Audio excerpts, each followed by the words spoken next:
Yes. All right. Well, hi, bright lights. Welcome back to Architecting. Today, I have as my guest Whitney Alexandra. Hi, Whitney. Hi, thanks for having me. Oh, you are so welcome. I'm really excited to hear from you today because a lot of your work as a personal and a life coach is about helping people have that non-negotiable, inevitable success that they were destined for. And that is so much of what we try to help people do in the community of architecting is realizing that your dreams are absolutely what you should be doing, not something crazy that you should put aside.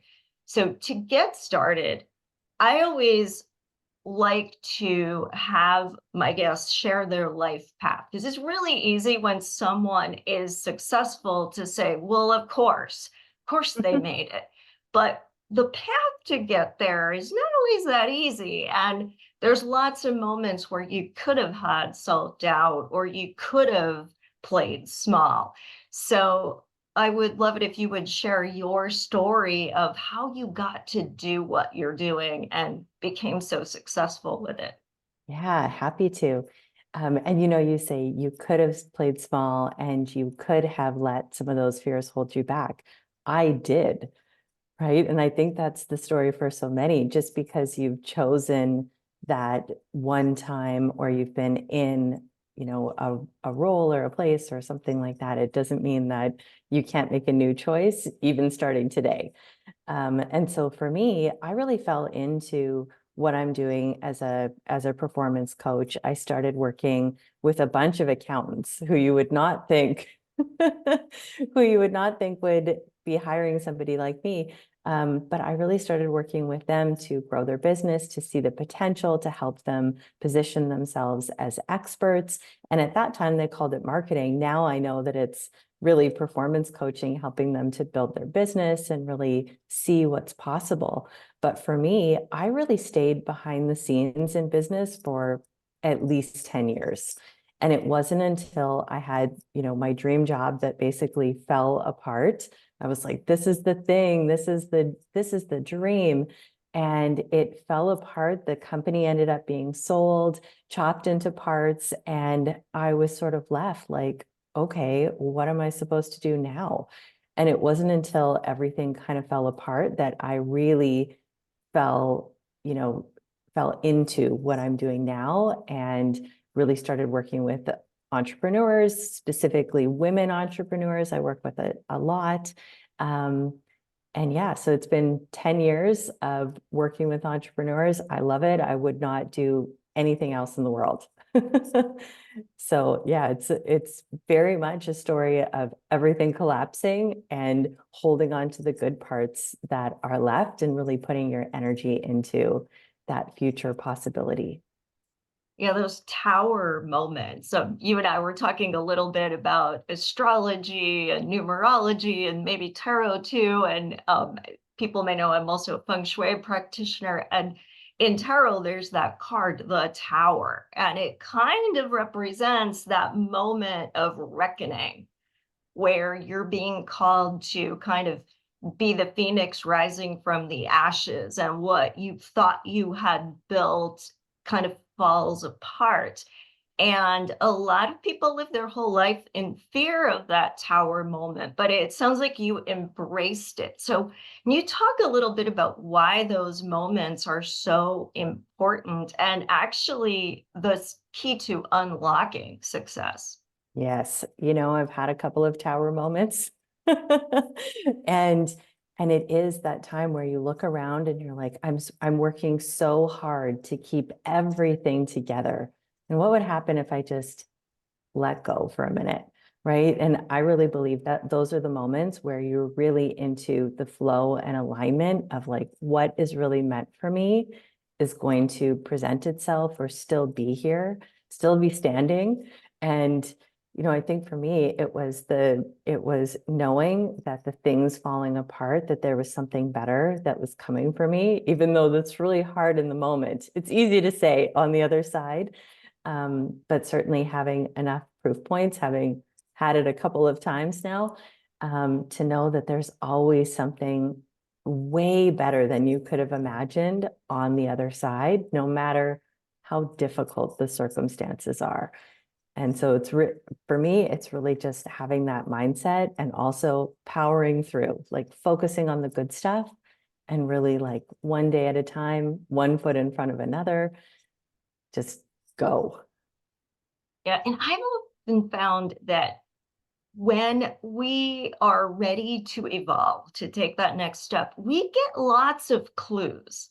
And a lot of times we don't pay attention to them. And Yes. then the clues get a little more intensified until we have that tower moment. So sometimes, if we're afraid of the tower moment, what we're not seeing is that it could have been a lot less painful. Yes. But we've been so risk adverse for so long that we brought it to that point where it was inevitable that something that wasn't working for us had to collapse. Yes, yes, you're so right. We often make it so much more difficult than it needs to be. I often think of it as like that little nudge or a little whisper that you get saying, this isn't it. And you know it's true, but sometimes you're so deep into it, you're so committed that, or you're looking around thinking, well, what would people think if I changed, if I made a different decision, if I chose this new path? And so, so much of it can be like not only how you're feeling, but how you think others are going to perceive that change too. So I think it's interesting that you said you got started by helping people with marketing because marketing seems so safe, right? I mean, we all know we need to do it. It's good for business. It seems practical. But you quickly realized that marketing was about so much more than just winning work or selling products. So, can you talk a little bit more about how you made that transition with your clients and what kinds of aha moments you started to see them have? Yeah, I think, a big thing that I always am talking with clients about is creating some of the proof points that you need in your business or need in your life. And so having these little moments, these wins that you can celebrate that build up that confidence and build up what I call a success muscle. So, it's similar to if you're someone who likes to run or likes to work out, then you often know, okay, I ran 2 miles, which means I can probably run 3. And I can probably run 4 and I can probably run 5. And slowly you can kind of build yourself up. And it's no different when it comes to building a practice, building, the life that you desire. It's a success muscle too. You're showing yourself that, okay, I've got all of this proof that I can make it happen, even if it is coming from a different area of your life. I think so we're so quick to say, well, no, that's what I do over here, when really those examples are applicable everywhere. That's like your unique DNA that you can use across every part of your life. And so I think, a key message for people to take away is like not to compartmentalize so many different parts of their life, but to look for similarities, to look for proof points where they were resilient, they were confident, because a lot of it just is that mindset to say, I figured this out before, which means I can figure this out too. Yeah, it's that sort of how you do anything is how you do everything. But it's surprising how murky it is to find our through line. So, what are some ways that you help people to get that clarity around their why and their purpose? Yeah, I think so much of what it is that inner dialogue, the inner monologue, right? And it can either be that inner critic who's saying, who are you to do this? And do you really think blah, blah, blah, it's awful. And so a lot of it can be just building up what I call the inner champion. So someone who has a really strong dialogue, who has an understanding of who you are and what's possible, because it's so easy for that inner critic to just take over. And so, a lot of what I do is really helping people see not only that those subconscious parts of them are lying, right? Quite often we're looking and saying, okay, that's fake news. That's not real. And so being able to dissect some of those past experiences and stories and thoughts and beliefs that they have around, either a part of their life or just about them in general, being able to dissect that. But also, I love to marry it. I found it's really powerful if you can marry it with a strong strategy. So knowing that, okay, we've got the mindset piece taken care of, but let's also talk about the practical side of things so that it doesn't just feel like a good idea, but feels like something that you see on paper and your logical part of your mind is saying, oh, I guess that is possible. I guess it is easy. And so I really love to have the two working on one goal, and we just kind of attack them in a little bit of a different way. Yeah, and I like the way that you're making it doable, making it logical, making it kind of inevitable because, you know, I don't know if you see this in your community, but I know definitely in the world of creative professionals and architects, overwhelm, stress, and burnout are kind of the name of the game. And they're almost worn like a badge of Mhm. honor, but that's exhausting. And from that place of exhaustion, you really can't create. You're going to do what you know works, and you're not going to want to take on confrontations, conflict, challenge, etc. So, are you seeing that too as like a bigger theme in the world of coaching? Yeah, absolutely. I think burnout is, and that busyness is worn as such a badge, no matter who you are, right? Whether you're a professional, whether you're an entrepreneur, whether you have kids, you don't have kids, everyone is thinking like, oh, I'm so busy, and wearing that as a badge. And it's sort of like the complete opposite of how I like to work, which really throws people for a loop, right? When they hire a performance coach, they think that I'm really going to be on them saying, okay, where is this? What have you done? And a little bit of that is true, but it's not all true. I really love people to get back to a place where they can find that creative spark, where they can lean into a life that they really desire. They have um, enough time that they can really enjoy their life. And I work with quite a few creative entrepreneurs that run creative businesses. And that has been a complete game changer for them, just to see like, oh, you mean I get to have this painting class and I get to do this photography later? And I still am booked out for months in advance, or I still am having my best year yet.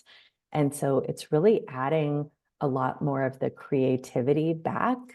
And so often I find with artists, we're asking our art to make us money, and there's a tension there, right? No matter the type Mm. of creative professional, there's this part that's like, should you really be making this much money doing something you love and something that's easy? Whoa, right? And so it really is sort of overriding some of those old stories and old, even things that are common for an industry of professionals. So, that sort of feeling of all artists not making money or being broke. It's impossible to earn a living as an artist, which is all fake news, and so being okay to set down that identity and really create something new is something that I work really closely with clients on as well. Yeah, and that idea of being a sellout, I mean, that is huge. And it's just one more of the limiting beliefs that block success is that somehow your integrity goes away if you know your worth. Yeah. Yeah, it's so true. It's like we could talk about limiting beliefs all day. And often what I find is even when you cover one, that sneaky little belief will come back in a different way, and it'll manifest in a different way. It'll show up in a different way, whether you're not putting yourself out there. So visibility might be a thing, whether you're not sending invoices, that's also a money block, right? And so often we think, oh, well, that's just admin. No, that's like a wealth block. That's a success block. And so, having those regular practices and becoming more comfortable with money is a really big thing for all entrepreneurs, all professionals. If you don't love money, you're not going to make more of it. I promise you. If you make more, you're not going to keep it. So the importance of going back and really, leaning in and reframing those beliefs.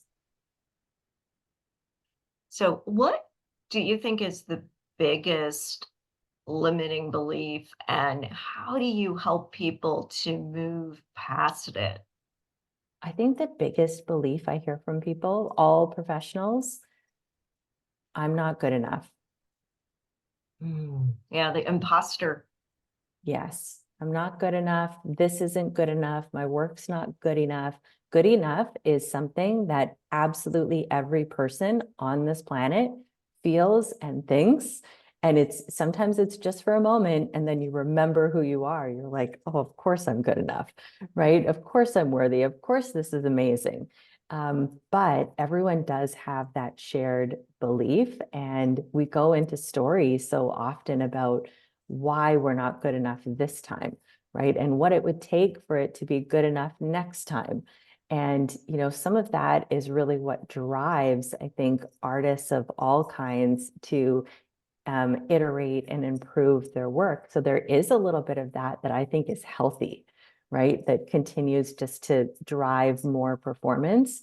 But when you're stuck there for too long, or not taking action from a place of feeling like you're enough, then that's where, things get alarming. Yeah.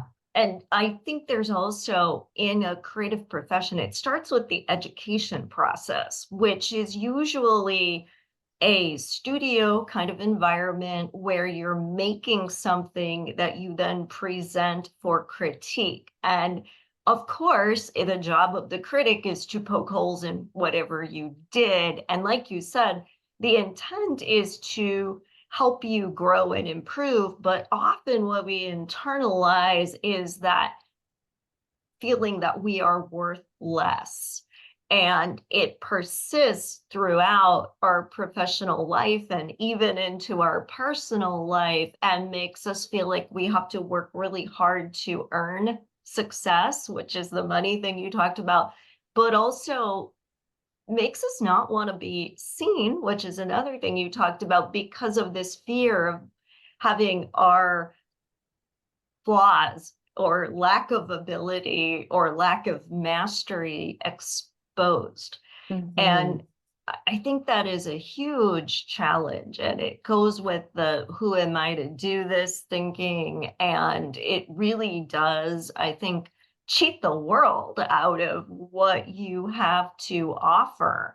And this idea that maybe if I only know 5% more than somebody else, I could still help them. I could still Mhm. make a difference. But that myth of the expert, which doesn't really exist, it's like chasing perfection, can be a Yes. tough one to overcome. Yeah, absolutely. I think you touched on so many amazing points there, that feeling like you need to be the expert when really you have a totally unique perspective. Look at how many amazing artists are out there that have their totally unique style, that some art teacher back in the day was like, no, you don't have it.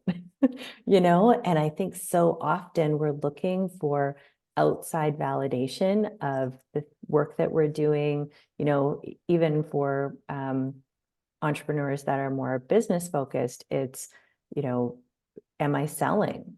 Is my work worth it? And tying your results to a sale or not. I think so often people have had this track record. I picked on the art teacher, but there are many art teachers and parents out there that you could pick on equally. I think every artist that of any kind, every creative person that looks back in their life can point back to a teacher, a parent, a friend, someone who said, I don't really see it. I don't really like it. didn't get the vision. And the thing is, people aren't going to get it until they get it, right? And if you're coming, as so many creative people are, with this unique perspective in the world and a unique view of how you want to bring your art to life, people aren't going to understand it, and you have to do it anyways. And that's a really hard one for people to um, embrace, right? It's like doing your own thing anyway. There's so much power in just being able to like be you. Oh, say more about that because that is a really important thing. And I think we do, as you said, look for that validation. And when we don't get it, we just throw the baby out with the bathwater. So I'd love it if you talk more about the value of the persistence, yet the ability to course correct. Yeah.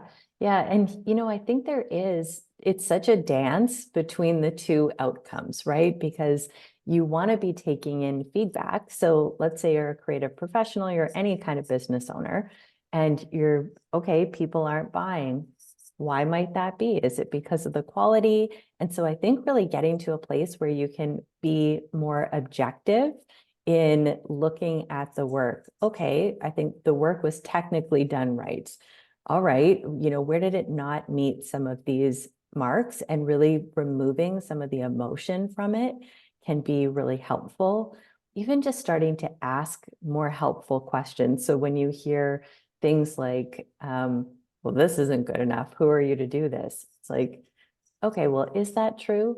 Am I really not good enough at what I gave? No, that's not true. Okay, it just wasn't this person's taste.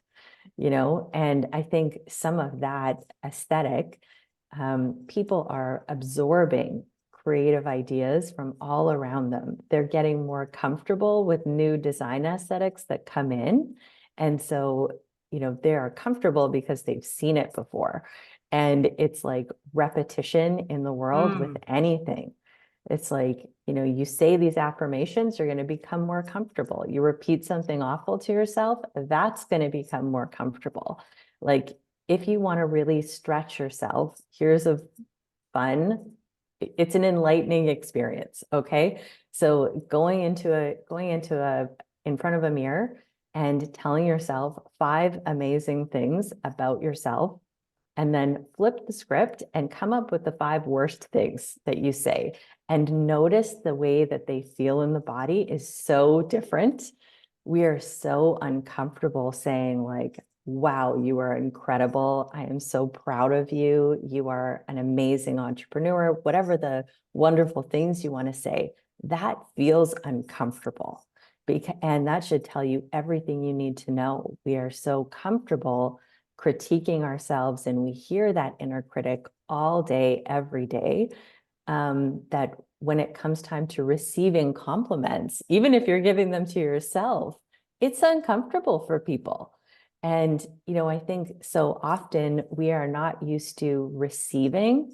We're not used to receiving the income we desire. We're not used to receiving like exactly what we want. So when, you put out those grand ideas to the universe and you manifest these amazing things because you're also working hard and you're an expert, and they come back and we're like, oh, wait a minute, that was too easy, And so I think there are this like block about receiving and letting things really be easy is one that comes up all the time as well. But yeah, um, it's a very telling exercise for anyone that wants to do a little bit of mirror work, really seeing, what is the difference in the body. And of course, saying more good things to yourself is going to start to feel more comfortable. And then you'll start to believe them. Even if you already know they're true, there's a difference between knowing they're true and really feeling that they are true for you.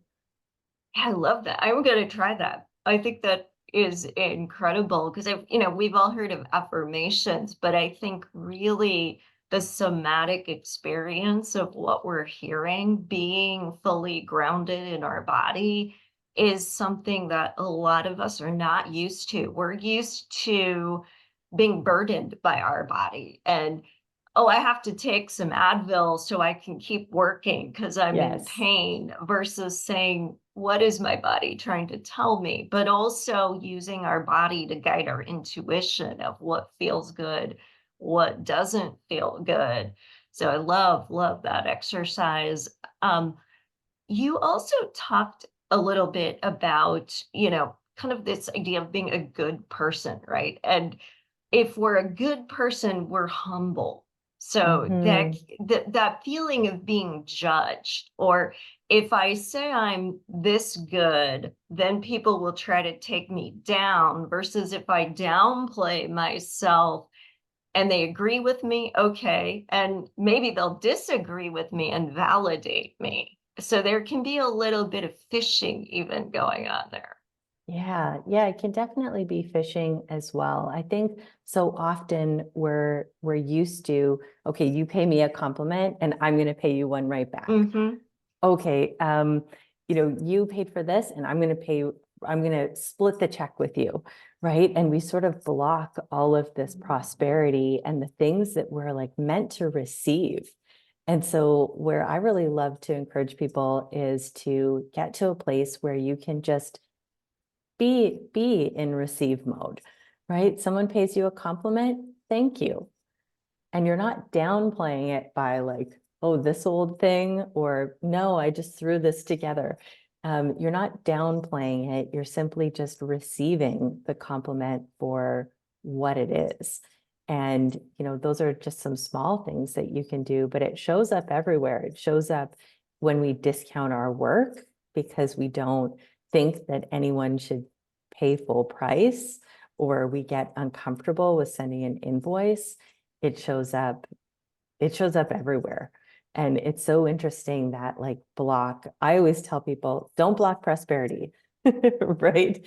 um don't block prosperity. If I want to buy them a coffee, like that's my money, I choose to do this for you, and so don't block this prosperity and abundance. Like, who are you to tell the universe, nope, I'm good, I've had enough? When so often we're thinking, I want to build my business, and where is more income coming from? Yeah, and I think it also gets into competition. So many times when we're thinking about what should I charge for my services, we're dealing with being undercut by other people in the industry. And certainly in many business cases, you're interviewing for work and you are having to compete. The owner's talking to multiple businesses and is going to make a selection, and price is going to factor into that. But it could Mhm. be a race to the bottom where we're undermining our whole industry because we're saying, how low will you can I go to get the job? I'll do anything. And there's this desperation that kind of starts to come into play, but it really is a big problem in many industries. Oh, I think that's a problem in every industry. People believe that if you've got the lowest price, or if you just pile on services, that should make it a no-brainer and you're going to win the work. And that's not true. I really encourage people to look for the things that differentiate themselves, to, think about, what they bring to the table that's totally unique and different, right? So in a world where you're thinking about design, you've got a unique design perspective, right? So watering it down to a place where it's the sameness doesn't help anyone, and certainly doesn't help you and your creative gifts and building your business. And so I think being in that place of power to say, no, this is what my service is worth, or this product is worth, and here's why. And really being able to validate that for yourself. And I always think when you've got a strong enough why behind what you're doing, why your pricing is what it is, um, and also the value, right? So often we sort of detach the two of like, really, what is that return on their investment? What's it worth? Um, and so really looking at things holistically across the board, but really diving into what differentiates you, and Why is it a different price to work with you? You know? Or even reframing who your ideal client might be, because there are the clients that don't value anything. They just want the most basic, cheapest solution, and you could have value arguments all day long and they don't care. But rather than bang your head up against the wall trying to appease someone like that, we can let that go and we can look for a client that will value it. So, could you say a little bit about how you help people frame that ideal client so that they will be talking to an audience that is receptive to their value? Yeah, I think so often it comes back to the type of work that you love to do. I always think when you follow your joy, it's the right path for you. And so that ideal client that you love working with. And if somebody's new in their business and they're sort of in this place of like saying yes to everyone and they're not quite sure who the ideal client is, then okay, take a minute, work with a few different people, work with different projects, and then set a time limit. Maybe it's 6 months or 3 months or something like that to really lean into, okay, who did I love working with or what projects did I love working on? And that clarity, like you said, on coming up with that ideal client is so powerful because all of your marketing will change, your messaging will change, your price point will change, your level of happiness will change. And so, when I think about the women that I get to work with who are women entrepreneurs, they're growing their business from 6 to 7 figures, and I love working with them. I love supporting them. And so to say like, oh, I'm just going to work with everyone doesn't light me up in the same way. And I'm sure that those clients also feel, that same energy back, right?